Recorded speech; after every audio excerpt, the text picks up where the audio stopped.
Good morning, afternoon, and evening, ladies and gentlemen. My name is Zachary Nolan. Carter Nolan is behind the camera. Once again. Yeah, so we have got to talk about the last, I would say, RFA signing being Andrew Copp. So Copp re-signs to avoid arbitration at 1 year at $3.64 million. There's a couple takeaways here, and also, what does this mean for the future as well? So a couple people around the league were saying, well, this is his chance. He's trying to chase a cup or a ring there.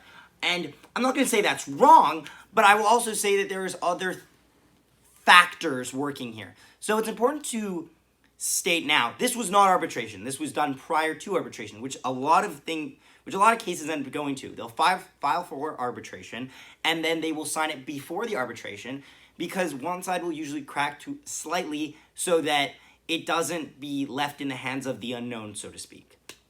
In this case, I have a feeling it was Copp's team that cracked, and I will explain why. So the fact that he signs for 1 year will put Copp as a UFA next year, and I think that is the biggest reason why he takes this before arbitration, because arbitration, you can set it at 1 year or 2 years, and the team will get to pick. And the Jets would obviously, like they've done in the last two, they will go for the longer term, for example, 2-year contract. 2 years, I believe, they've done for both the last two arbitrations that Copp has went in.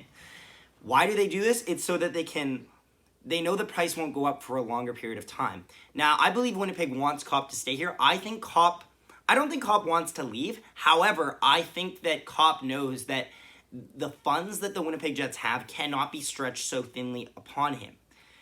In hindsight, he's almost 100% the seventh best forward in terms of where he'll play. He won't play top six. He'll play middle six maybe, which means he could technically play second line, but it'll be glorified second line. His best, so to speak, spurts in the season were with certain matchups, so to speak. They weren't real, and I'm not saying Copp isn't good. He is. He really is. But I don't think he has a long future here because we have so many guys that we have to keep going for progress to keep going on. This pretty much sets our team up for the rest of the offseason, honestly. The only, obviously, Jordy Ben will sign with a team. I think I heard, Edmonton's name in the mix in that. Doesn't really matter. People saying there are questions on the backup situation. I think we will kind of see those questions either probably answered early on in the season. And if an adjustment needs to be made, it'll be made. The only other thing I see is having to move Sami Niku's contract, place Brian Little on LTIR to make us cap compliant. Why do we need to trade Niku? Because it slightly puts us over the cap, I believe. That's also why the cap Brian hit. Little already on LTIR? He has to officially be moved there. But yes, yeah, you have to officially be moved there when you submit your cap compliancy. Oh, I see. Yes, but he will be. But Niku will probably be traded, I expect, because I don't think, unless he gets waived, which I think risks a lot because he's still quite young, and a lot of teams have shown interest. I think his salary pushes us over the cap. So, yeah, probably want to do that. But back to Andrew Copp, this is what I see happening. And I don't want us to feel some dread, but this is how it's going to go.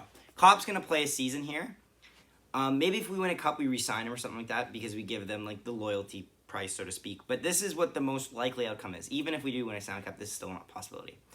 Copp will play here for 1 more year. He will then hit the UFA market, and he will sign a contract for around 3 to 6 years. We can revisit this if I'm right.